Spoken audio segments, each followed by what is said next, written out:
Hey, welcome to another Businessology lesson, and we're going to talk about how do you balance creativity and efficiency.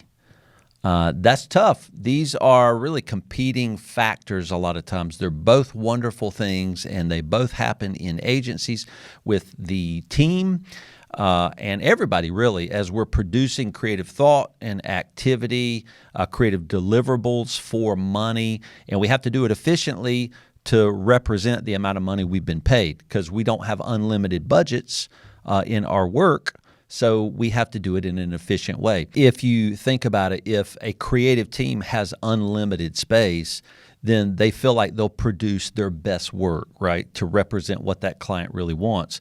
And actually, we believe the opposite is true. When you actually define and actually confine, if you confine the amount of time that creativity can get done, if you have that luxury, a lot of times you can produce great creative work in an efficient way. And we think about this with some capacity tracking, right? This is basically talking about capacity. Your team has just limited capacity. Capacity, as a definition, is limited. It's not abundant. It's a limited resource. And it's based a lot of times on the mental energy and the emotional energy and commitment and time that your team that works for you is able to give to you. So they only have a limited amount of time. So as an agency leader, you're smart to actually say, we're going to take some of that limited time and we're only going to devote that to this creative idea, right? This creative brand, this creative spec, this creative film, this shoot. Those things have to be done within a very specific amount of time, or at least we try to plan for that. We don't always meet the plan. The plan is an effort to be efficient. That's what planning is all about. Now, one thing you have to do as an agency owner is really work with your team on this. You can't just say, hey, the logo, you get 5 hours to do the logo, suck it up and produce the logo. Some creative people don't believe that. They believe they need an abundance of time to do that logo and to do their best work. And it just doesn't work in a business like that. If you're doing a side project and it's something for yourself, you can really devote as much time as you want to a creative project. But anytime you're doing work inside of a business, there's always a limited amount and a limited amount of revenue to justify the time and focus you need to spend on that creative output. That is something to teach your creative team. And if they embrace that belief, which is true about us as humans, then you can actually budget and confine actually the amount of time they devote to a certain project. And when they believe, yes, I have to confine what I'm able to do on this project, you're going to start producing creativity in an efficient way. Efficiency on a team, right, for services-based teams, efficiency, if that's being done correctly, does lead to profitability.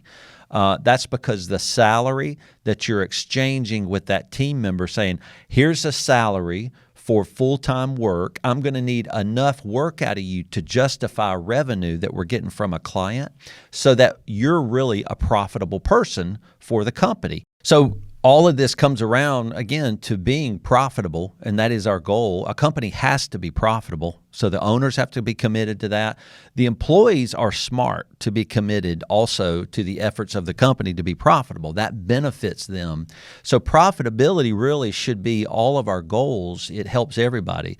So the really important concept in here is that the exchange of creativity that we say needs to be confined, it needs to be budgeted, and we still believe even within that confinement you can produce great creative output, at the same time balanced with being efficient, really committing to do your creative work as quickly as possible, as well as you can, because efficiency produces profitability. We just have to recognize these are always tugging on each other, and it's okay. Probably your creative team will always be looking for more time to devote more of their thoughts and ideas and commitment to produce a better creative output. And just know sometimes the owner may go, we just don't have any more of that resource available. So we've got to limit it. And then that's where that tug of war leads us sometime to this it's good enough for the client. And that feels wrong to creative teams. They're like, yeah, but if I had unlimited space, I could get it excellent. And probably there is no destination where it is going to be final for a really strong creative person. They can always make it better.